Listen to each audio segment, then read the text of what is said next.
5 anys i vaig al col·legi ser llibres Ontinyent. El llibre que m'he llegit es diu La bruixa merenga i l'ha escrit Maria Jesús Volta.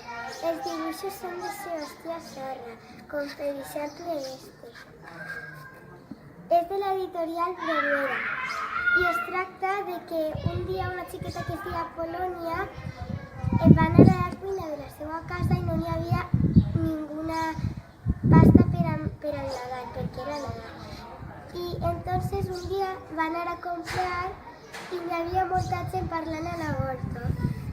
I entre aquella gent estava el seu amic Napoleó. Entonces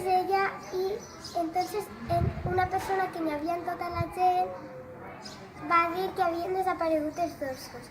I ells van anar a una roca i darrere de la roca estava la bruixa merenga plorant i li van preguntar què li passava. I ella deia que estava molt trista perquè havien desaparegut els dolços i havia sigut la bruixa vinagre, la més tenebrosa del país de les bruixes. Entonces, com el seu país estava fet de dolços, no podien entrar sense ser un dolç.